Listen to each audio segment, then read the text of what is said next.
আসসালামু আলাইকুম সবাইকে। আশা করি আপনারা সকলে অনেক ভালো আছেন এবং সুস্থ আছেন।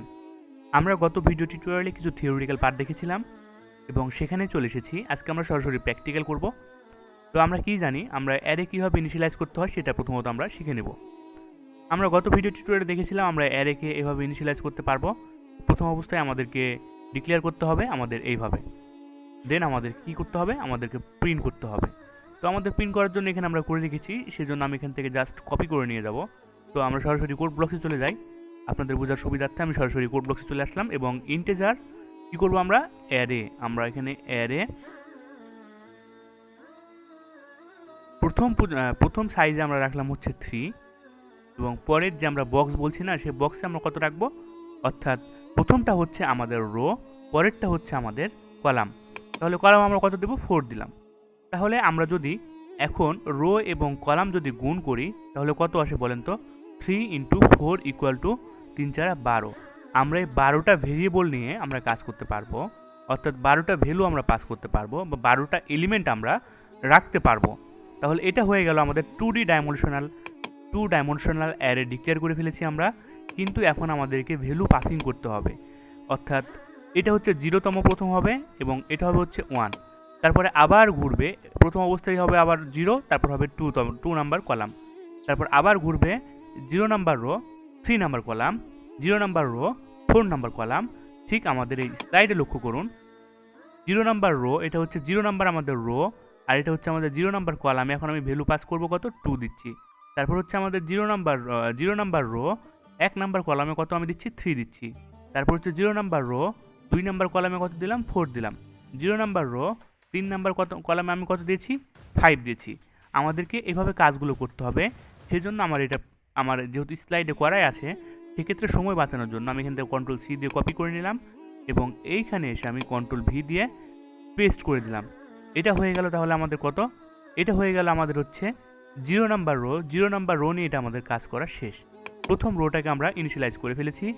এখন যদি আমরা এই প্রথম রোটাকে প্রিন্টএফ ফাংশনের মাধ্যমে দেখতে চাই, এই আমরা যে মানটাকে যদি এখন আমরা প্রিন্টএফ ফাংশনের মাধ্যমে দেখতে চাই, তাহলে আমাদের, যেহেতু আমরা গত ভিডিও টিউটোরিয়ালে কাজগুলো প্রায় করে রেখেছিলাম, সেজন্য এখান থেকে জাস্ট আমরা Ctrl+C দিয়ে কপি করে নিচ্ছি এবং এখানে চলে আসলাম, Ctrl+V দিয়ে আমরা পেস্ট করে দিলাম। তাহলে আমাদের কাজটা হয়ে গেল। তো এই পর্যন্ত আশা করি আপনারা সকলে বুঝতে পেরেছেন। এখানে আমরা কি কাজ করেছি, প্রিন্টএফ ফাংশনের মাধ্যমে %d এর মাধ্যমে, এবং এটা টি দিয়েছি, আমরা /t দিয়েছি। এটা দিলে আমাদের লেখাগুলো অবশ্যই অনেকগুলো স্পেস নিয়ে আসবে, অর্থাৎ ডিস্টেন্স একটু বজায় রাখবে, একটু দূরে দূরে প্রিন্ট করে দেখাবে। তার পরবর্তীতে এখানে আমরা কি কাজ করেছি, array 0 number rho, 0 number column, অর্থাৎ 2 প্রিন্ট করবে। তার পরবর্তীতে যে কাজটা করবে, একটু ফাঁকা স্পেস নেবে। তার পরবর্তীতে আবারও 0 নাম্বার রো, 1 নাম্বার কলাম, তাহলে আমাদের কত দেখাবে, 3 দেখাবে। তার পরবর্তীতে আবারও এইভাবে দেখাবে 0 নাম্বার রো, 2 নাম্বার কলাম, তাহলে আমাদের কত দেখাবে, আমাদের 4 দেখাবে। তার পরবর্তীতে আবারও দেখাবে 0 নাম্বার রো, 3 নাম্বার কলামে কত রয়েছে, 0 নাম্বার রো, 3 নাম্বার কলামে আমরা রেখেছি 5। তাহলে এইভাবে আমাদের কাজগুলো হয়ে থাকে। আমরা যদি এখন প্রোগ্রামটা বিল্ড এবং রান করে দেখি, চলেন দেখেন, আমাদের 2 3 4 5 এটা এক লাইনেই চলে আসবে। দেখেন আমাদের 2 3 4 5 এটা আমাদের এক লাইনে চলে এসেছে। সুতরাং কি আমাদের গত টেবিলের মতো কি এটা আমাদের তৈরি হয়েছে? আমাদের গত টেবিলের মতো শুধুমাত্র একটার কাজ করেছি আমরা, সেটা হচ্ছে আমরা 0 নাম্বার রো নিয়ে আমরা কাজ করেছি। আমরা 0 নাম্বার রো নিয়ে আমরা কাজ করেছি। এখন আমাদেরকে রো কত পর্যন্ত চালাতে হবে, আমাদের এখন রো 1 নিয়ে কাজ করতে হবে। তো আমরা সেজন্য এখান থেকে জাস্ট Ctrl+C দিয়ে কাজ করে কপি করে নিলাম। তার পরবর্তীতে কী করবো, আমরা এখানে চলে আসলাম এবং এখানে আমরা একটু স্পেস দিয়ে Ctrl+V দিয়ে পেস্ট করে দিলাম। তো আমি আপনাদের বোঝার সুবিধার্থে এখানে আমি বলে দিলাম হচ্ছে, এটা হচ্ছে আমার 0 নাম্বার রো, 0 রো। তার পরবর্তীতে এটা হচ্ছে আমাদের, কমেন্ট করে দিচ্ছি আপনাদের বোঝার সুবিধার্থে, এটা হচ্ছে 1 রো এবং আরেকটা যেটা রয়েছে সেটা হচ্ছে আমাদের 2 নাম্বার রো। আপনাদের বোঝার সুবিধার্থে আমি এটা কমেন্ট করে দিচ্ছি এখানে, এবং এটা হচ্ছে আমাদের 2 নাম্বার রো। তাহলে আমাদের রো হয়ে গেল কয়টা, আমাদের রো হয়ে গেল টোটালি 3টা। তো আমরা এখান থেকে একটু ট্যাপ দিয়ে নিচ্ছি যেন একটু সোজাসুজি চলে আসে। তো আমাদের হয়ে গেল। তো আশা করি এ পর্যন্ত সকলে আপনারা বুঝতে পেরেছেন। এতটুকু না বোঝার কোনোই কারণ নাই, আমি অনেক ভেঙে আপনাদের সঙ্গে আলোচনা করতেছি যেন বিষয়টা আপনারা বুঝতে পারেন। তো এর পরবর্তীতে আমাদের কী করতে হবে, আমাদেরকে সেমভাবে আমাদেরকে প্রিন্ট করতে হবে, অর্থাৎ এখন আমাদেরকে 1 নাম্বার রো প্রিন্ট করতে হবে। 1 নাম্বার রো 0তম কলাম, 1 নাম্বার রো 1তম কলাম, 1 নাম্বার রো প্রথম অবস্থায় আসবে রো, তারপর অবস্থায় আসবে কলাম, 1 নাম্বার রো 2তম কলাম, 1 নাম্বার রো 3তম কলাম। তো আমাদের যেহেতু স্লাইডে কাজটা করাই আছে, সেজন্য আমি আপনাদের টাইম বাঁচানোর জন্য আমি এখান থেকে জাস্ট Ctrl+C দিয়ে কপি করে নিলাম এবং Ctrl+V দিয়ে এখানে এসে পেস্ট করে দেব। তো এখানে হচ্ছে Ctrl+V দিয়ে পেস্ট করে দিলাম। এতটুকু কাজ আমরা, এই তো হাইড হয়ে গেছে, এতটুকু কাজ আমরা সকলেই পারি করতে, কোনো প্রবলেম নাই। আপনারা আমার দেখে দেখে এভাবে কাজগুলো করে নিন। হাইড হয়ে যাচ্ছে বারবার, তো আপনারা আমার দেখে দেখে এই কাজগুলো করে নিন আপনাদের বোঝার সুবিধার্থে, যেন আপনারা কাজটা বুঝতে পারেন। তো আমরা এখানে একটু কমেন্ট করে দিচ্ছি, সেটা হচ্ছে প্রিন্টিং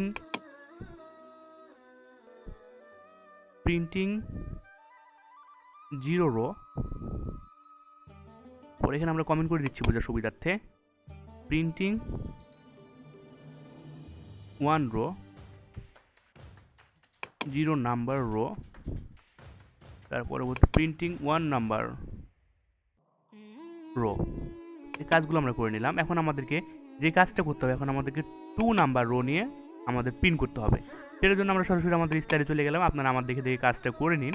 আপনাদের সময় বাঁচানোর জন্য আমি কাজটাকে Ctrl+C দিয়ে কপি করে নিয়ে আসতেছি বারবার। এবং এখানে যে কাজটা আমি করব, একটা মেসেজ শো করতে আমরা কমেন্ট করতে চাচ্ছি। তো প্রিন্টিং 2 নাম্বার রো। এখন যদি প্রোগ্রামটা আমরা বিল্ড এবং রান করে দেখি, তার আগে আমরা স্লাইডে যাই। আপনাদের বোঝার সুবিধার্থে আমি স্লাইডে চলে গেছি। তো এখানে আমরা দেখতে পাচ্ছি কি, এখানে আমরা দেখতে পাচ্ছি যে 0 নাম্বার রো 0 নাম্বার কলামে কত রয়েছে 2, 0 নাম্বার রো 1 নাম্বার কলামে কত রয়েছে 3। ঠিক আমাদের সেমভাবে প্রিন্টটা করে দেখাবে। তাহলে আমরা যদি প্রোগ্রামটা এখন রান করে দেখি, আমাদের 0 নাম্বার রো 0 নাম্বার কলামে চলে যাবে ভ্যালু, তারপর 0 নাম্বার 1 নাম্বার ইন্ডেক্স 1 নাম্বার কলামে চলে যাবে, 0 নাম্বার রো 2 নাম্বার কলামে চলে যাবে, 0 নাম্বার রো 3 নাম্বার কলামে ভ্যালুগুলো পাস হয়ে যাবে। এখন যদি প্রোগ্রামটা আমরা বিল্ড এবং রান করে দেখি, তাহলে অবশ্যই আমাদের 3টি রো এবং 4টি করে কলাম, প্রত্যেকটা রোয়ের জন্য 4টি করে কলাম তৈরি হয়ে যাবে। দেখেন আমাদের 3টি রো তৈরি হয়েছে, আমাদের 1টা 2টা 3টা রো তৈরি হয়েছে এবং 4টি করে 1টা 2 একটা কলাম, 3 একটা কলাম, 4 একটি কলাম, 5 একটি কলাম। তাহলে আমাদের 4টি করে কলাম তৈরি হয়েছে এবং 3টি করে রো তৈরি হয়েছে। তো আশা করি আপনারা সকলে বুঝতে পেরেছেন। আজকের ভিডিও টিউটোরিয়ালটি থাকবে এই পর্যন্তই। তবে আপনাদের বোঝার সুবিধার্থে আমরা একটা জিনিস কাজ করব, সেটা হচ্ছে আমাদের তো এইভাবে ইনিশিয়ালাইজ করা অনেক টাফ হয়ে যাবে, কেন অনেক টাইমের ব্যাপার আছে। তো সেজন্য আমাদের যেন এটা খুব তাড়াতাড়ি যেন আমরা ইনিশিয়ালাইজ করতে পারি, সেজন্য এটা আমি আপনাদেরকে দেখাতে চাই। তো আমরা গত ভিডিও টিউটোরিয়ালে কী শিখেছিলাম, আমরা একটু স্লাইডে চলে যাচ্ছি। আমরা গত ভিডিও টিউটোরিয়ালে দেখেছিলাম হচ্ছে আমরা লুপ ইউজ করে প্রিন্ট করতে পারবো, এবং আরেকটি পদ্ধতিতে আমরা অ্যারে ডিক্লেয়ার করতে পারবো। আমরা এই পদ্ধতিতেও অ্যারে ডিক্লেয়ার করতে পারবো। তো সেজন্য আমরা সরাসরি চলে যাচ্ছি আমাদের কোড ব্লকসে। আমরা শেষে যে পদ্ধতিটা শিখেছিলাম স্লাইডে, সেই পদ্ধতিটা ইউজ করতে হবে। ইকুয়াল দিলাম, তারপর আমাদের কি করতে হবে, অবশ্যই সেকেন্ড প্যাকেট দিতে হবে এবং এই সেকেন্ড প্যাকেটের মধ্যে আমি কয়টা রো চাচ্ছি, সেই কয়টা রো আমাকে আবারও সেকেন্ড প্যাকেটের মাধ্যমে আলাদা করতে হবে। তো আমি দিলাম 2 4 2 3 4 5, এটা আমাদের একটা রো হয়ে গেল। এবং আমরা যদি আরেকটা রো তৈরি করতে চাই, তাহলে আমাদেরকে কমা দিতে হবে। দেন আমাদেরকে আবারও সেকেন্ড প্যাকেটের মাধ্যমে আরেকটা রো আমাদেরকে ইনিশিয়ালাইজ করতে হবে। তো আমি দিলাম 10, আমি দিলাম 20, আমি দিলাম 40 30 এবং আমি দিলাম 40। তাহলে আমাদের কি হলো, আমাদের সেকেন্ড রো তৈরি হয়ে গেল। তার পরবর্তীতে আমরা যদি আরেকটি রো তৈরি করতে চাই, যেহেতু আমরা এখানে দেখতে পাচ্ছি আমরা এখানে 3টি রো নিয়ে কাজ করছি, সেজন্য আমরা যদি এখানে 3টি রো তৈরি করতে চাই, তাহলে আমাকে আবারও ভ্যালু পাস করতে হবে এবং এভাবে সেকেন্ড ব্র্যাকেট দিয়ে আমাকে বারবার আমাকে রো তৈরি করতে হবে। তাহলে এখানে কি আমি কত ভ্যালু দেবো, এখানে আমি দিলাম হচ্ছে 50, এখানে আমি দিলাম 60 70 এবং সর্বশেষে দিলাম হচ্ছে 80। তো আশা করি এই পর্যন্ত আপনারা এই লাইনটা সকলে বুঝতে পেরেছেন। এখানে আমরা রো এর কাজ করে ফেললাম এবং সেইভাবে 0 নাম্বার রো 0 নাম্বার ইন্ডেক্সে চলে যাবে 2, তারপর হচ্ছে 0 নাম্বার রো 1 নাম্বার কলামে চলে যাবে 3, 0 নাম্বার রো এবং কত নাম্বার 2 নাম্বার কলামে চলে যাবে হচ্ছে আমাদের 4, 0 নাম্বার রো 3 নাম্বার কলামে চলে যাবে আমাদের 5 এবং তার পরবর্তীতে কী কাজ করবে, একটা নিউ লাইন নেবে, নেওয়ার পর 1 নাম্বার রো 0 নাম্বার কলামে চলে যাবে 10, 1 নাম্বার রো 1 নাম্বার কলামে চলে যাবে 20। এইভাবে আমাদের কাজগুলো আসলে হয়ে থাকে। তো এখন আমরা যে কাজটা করবো, এখন আমরা একটা ফর লুপ চালাবো। তো আমাদের প্রিন্ট করার জন্য আমরা এখন একটা ফর লুপ চালাবো এবং ফর লুপের মাধ্যমে যে কাজগুলো আমরা করব সেটা হচ্ছে আমরা আরেকটা ভেরিয়েবল ডিক্লেয়ার করে নিচ্ছি এখানে আপনাদের বোঝার সুবিধার্থে, ইন্টিজার রো এবং হচ্ছে কলাম নামে আমরা আরেকটি ভেরিয়েবল কী করলাম, ডিক্লেয়ার করে নিলাম। তো এইখানে হচ্ছে আমরা ইনিশিয়ালাইজ করে দেবো এখন ভেরিয়েবলে আমরা ফর লুপে ইনিশিয়ালাইজ কন্ডিশন আপডেট পার্টগুলো এখন আমরা তৈরি করে নিই। তো রো ইকুয়াল টু 0 থেকে শুরু হবে, রো শুরু হবে কোথায় থেকে, আমাদের 0 থেকে। রো লেস দেন কতগুলো আমাদের হয়েছে, 3টা, অর্থাৎ 0 থেকে 0, 1, 2 এবং 3-এর আগ সংখ্যা পর্যন্ত চলবে। সুতরাং 0 থেকে শুরু হবে, চলবে হচ্ছে 2 পর্যন্ত এবং রো প্লাস প্লাস। তো আশা করি এ পর্যন্ত আপনারা সকলে বুঝতে পেরেছেন। প্রথম অবস্থায় আমরা রো তৈরি করে নিলাম। এখন আমাদেরকে যেটা কাজ করতে হবে সেটা হচ্ছে আমাদের কলাম নিয়ে কাজ করতে হবে। তো অবশ্যই আরেকটা ফর লুপ আমরা চালাবো, লুপের ভিতর লুপ, যাকে আমরা নেস্টেড লুপ বলে থাকি। যারা আমার নেস্টেড লুপের ভিডিও টিউটোরিয়ালটি দেখেন না তারা অবশ্যই দেখে চলে আসবেন, আদারওয়াইজ কিছুই বুঝতে পারবেন না। তারপর কী কাজ করবো আমরা, কলাম লেস দেন কত পর্যন্ত চলবে, যেহেতু আমরা এখানে কলাম চেয়েছি 4টি, সেক্ষেত্রে আমরা এখানে দিয়ে দেবো 4, এখানে আমরা দিয়ে দেবো 4, 0 থেকে শুরু হবে এবং 3 পর্যন্ত চলবে। তার পরবর্তীতে কী কাজ করবো, কল প্লাস প্লাস করে দিলাম। তো আশা করি এই পর্যন্ত সকলে আপনারা বুঝতে পেরেছেন। এখন যদি আমরা প্রিন্ট করতে চাই, অবশ্যই প্রিন্টএফ ফাংশন ইউজ করতে হবে, প্রিন্টএফ ফাংশন ইউজ করতে হবে এবং এখানে যে কাজটা করব, %d ইউজ করলাম, %d, এবং এইখানে আমাদের যে কাজটা করব সেটা হচ্ছে আমাদের অ্যারে ইন্ডেক্সগুলো বলে দেবো। আমরা গত ভিডিও টিউটোরিয়ালে যেমন 0 number, 1 number, 0 number, 2 number, 0 number, 3 number এইভাবে করেছিলাম। এখন আমাদেরকে এত কঠিনভাবে করতে হবে না। এখন আমাদেরকে জাস্ট যে কাজ করতে হবে সেটা হচ্ছে, আমরা যেহেতু 2 ডাইমেনশনালে আমাদের 2টি বক্স নিতে হবে, তার পরবর্তীতে আমাদের রো প্রিন্ট করতে হবে প্রথম অবস্থায়, তারপরের অবস্থায় আমাদেরকে কলামের মানগুলো দিতে হবে। তো আমরা রো এখানে দেখে নিচ্ছি, আমাদের রো লুপ যেটা চালিয়েছি রো, তার পরবর্তীতে আমাদের কলামের মানটা আমরা এখানে দেখে নিলাম। এবং এখানে আমরা আরেকটা কাজ করতে পারি, সেটা হচ্ছে আমরা এখানে একটা নিউ লাইন ইউজ করতে পারি, যেন আমরা নিউ লাইনের মাধ্যমে হবে এটা কি, প্রথম রো প্রিন্ট করলো একটা নিউ লাইন নিয়ে নিল, পরবর্তী রো প্রিন্ট করলো একটা নিউ লাইন নিয়ে নিল। এইভাবে নিলে আপনাদের বিষয়টা বুঝতে আরও সুবিধা হবে। তো এখন যদি আমরা প্রোগ্রামটা রান করে দেখি, বিল্ড এবং রান করে দেখি, আমাদের প্রোগ্রামটা ঠিক আগের মতোই আউটপুট আসবে। দেখুন আমাদের প্রোগ্রামটা ঠিক আগের মতো আউটপুট এসেছে, তবে সবগুলো গায়ের সাথে লেগে আছে। সেজন্য আমরা এখানে একটা কাজ করবো, আমরা একটা ট্যাব ইউজ করে নিচ্ছি যেন সবগুলো ফাঁকা ফাঁকা হয়ে যায়। চলেন প্রোগ্রামটা আমরা রান করে দেখি। দেখুন আমাদের 2, 3, 4, 5, 10, 20, 30, 40, 50, 60, 70, 80। তো এখানে প্রথম অবস্থায় যে কাজগুলো করতেছে আমি আপনাদেরকে বোঝার সুবিধার্থে এখানে একটু কমেন্ট করে দিচ্ছি। এটা হচ্ছে 0 নাম্বার রো, প্রথম অবস্থায় হয়ে যাচ্ছে 0 নাম্বার রো। তারপর এখানে কন্ডিশনে চলে আসতেছে যে 0 লেস দেন 3 কন্ডিশন সত্য, হ্যাঁ আমাদের কন্ডিশন সত্য। তারপরের অবস্থার মধ্যে এখানে কী কাজ করতেছে, আমাদের যদি এই কন্ডিশন সত্য হয়ে যায় আমাদের নিচে চলে আসতেছে, নিচে চলে এসে কী কাজ করতেছে, কলাম। এখন আমাদের কলাম, তো কলামের প্রথম মান কত, 0, প্রথম অবস্থায় হয়ে গেল 0। তারপর হচ্ছে 0 লেস দেন কত, 4, কন্ডিশন কি সত্য, হ্যাঁ আমাদের কন্ডিশন সত্য।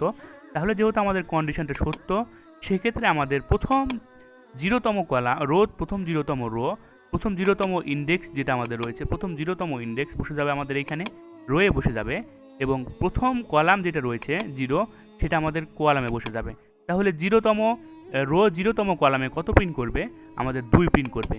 তার পরবর্তীতে আমাদের আবারও এই কলাম লুপে চলে যাবে, যেহেতু আমাদের এই কন্ডিশনটা এখনও শেষ হয় নাই। তার পরবর্তীতে আমাদের কলাম লুপে চলে যাওয়ার জন্য কলাম প্লাস প্লাস করলো, এবং কলাম প্লাস প্লাস করার জন্য আমাদের আগে ছিল 0, এখন হয়ে গেল 1, কন্ডিশন সত্য। তো কন্ডিশন সত্য হওয়ার জন্য এখন আমাদের কী কাজ করবে, 0তম রো, আমাদের যেহেতু 0তম রো রয়েছে, 0তম রো 1তম কলামে কত প্রিন্ট করবে, আমাদের 3 প্রিন্ট করবে। তার পরবর্তীতে আমাদের আবারও লুপ ঘুরবে, কলাম প্লাস প্লাসে চলে যাবে, এবং এখানে গিয়ে আগে ছিল 1, এখন হয়ে যাবে 2। তাহলে এখন কি হবে, 0তম রো, আমি আপনাদের বোঝার সুবিধার্থে এখানে দেখুন কমেন্ট করে দিচ্ছি। এখন বারবার যে কাজগুলো এখানে করতেছে, এটা 0তম রো, এটা 0তম রো এবং কলাম কত, কলাম হচ্ছে 2। তাহলে বারবার কিন্তু কলাম পরিবর্তন হচ্ছে। যখন একবার যখন রো ঘুরতেছে তার সাথে সাথে কলাম কয়বার ঘুরতেছে, তার সাথে সাথে কলাম কিন্তু 4বার ঘুরতেছে। একটাই কাজ আর কি। অর্থাৎ নেস্টেড লুপ যারা বুঝেন না তারা আমার গত ভিডিও টিউটোরিয়ালগুলো অবশ্যই দেখে আসবেন নেস্টেড লুপের, ফর লুপের উপর, তাহলে ইনশাল্লাহ আপনারা বিষয়টা বুঝতে পারবেন। তার পরবর্তীতে কী কাজ করতেছে, এখানে আবারও আমাদের লুপ ঘুরে চলে আসলো আমাদের কল প্লাস প্লাসে। কল প্লাস প্লাসে আসার পর আমাদের এখানে চেঞ্জ করে দিল, এখন আমাদের কন্ডিশন সত্য। আমাদের কন্ডিশন যেহেতু সত্য, সেই ক্ষেত্রে এইখানে এখন কী কাজ করবে, 0তম রোতেই আমাদের 3 নাম্বার কলাম, 0তম রো 3 নাম্বার কলামে আমাদের কত প্রিন্ট করবে, 0তম রো 3 নাম্বার কলামে রয়েছে আমাদের 5, তাহলে আমাদের এখানে অবশ্যই 5 প্রিন্ট করবে। তো এখানে আমাদের আবার চলে আসবে আমাদের ইনক্রিমেন্টে আসার পর দেখবে হচ্ছে আমাদের এখন আর কন্ডিশন সত্য হবে না, কন্ডিশন ফলস হয়ে যাবে। 4 থেকে আমাদের যেহেতু 4 সমান হয়ে যাবে, মানে সমান হয়ে যাচ্ছে এবং আমরা চাচ্ছি 4 থেকে ছোট সংখ্যা 3 পর্যন্ত হয়, তাহলে এখন আমাদের কি কাজ করবে? এখন আমাদের এখানে নিচে চলে আসবে, নিচে চলে এসে একটা নিউ লাইন প্রিন্ট করবে। নিউ লাইন প্রিন্ট করার পর আমাদের যে কাজটা করবে সেটা আমাদের রোতে চলে যাচ্ছে এবং রো এর মান তখন আবার ইনক্রিমেন্ট হয়ে যাচ্ছে। আগে ছিল রো এর মান 0, এখন হয়ে গেল রো এর মান 1। এখন হয়ে গেল রো এর মান কত? রো এর মান এখন আমাদের 1 হয়ে গেল। তাহলে এখন কি কাজ করতেছে এখানে? 1তম রো 1তম রো এর 0 নাম্বার আমাদের এই লুপটা ঘোরার সঙ্গে সঙ্গে আমাদের ভিতরে ঢুকে যাবে। এখন 1তম রো 0 নাম্বার কলাম, 1তম রো কোনটা? এটা হচ্ছে আমাদের 0 নাম্বার রো, এটা আমাদের 0 নাম্বার রো এবং এইটা হচ্ছে আমাদের 1তম রো। তো 1তম রোতে আমাদের কত রয়েছে? 1তম রোতে 0 নাম্বার কলামে আমাদের রয়েছে 10। তাহলে আমাদের এই ভ্যালুটা প্রিন্ট করবে। তার পরবর্তীতে আমাদের এইভাবে সেমভাবে লুপটা আবার ঘুরবে এখানে 4 বার, তিনবার আবার এখানে ঘুরবে 0 থেকে শুরু করে 3 পর্যন্ত। তাহলে 4 হচ্ছে আমাদের 4 বার ঘুরে আমাদের এই মানগুলো প্রিন্ট করবে এবং আরেকবার করে নিউ লাইন নেবে। তো আশা করি এই পর্যন্ত সকলে আপনারা বুঝতে পেরেছেন। আজকে ভিডিও টিউটোরিয়ালটি এই পর্যন্ত থাকবে। দেখা হবে নেক্সট ভিডিও টিউটোরিয়ালে। আপনারা সকলে ভালো থাকুন, সুস্থ থাকুন। ধন্যবাদ সকলকে। আল্লাহ হাফেজ।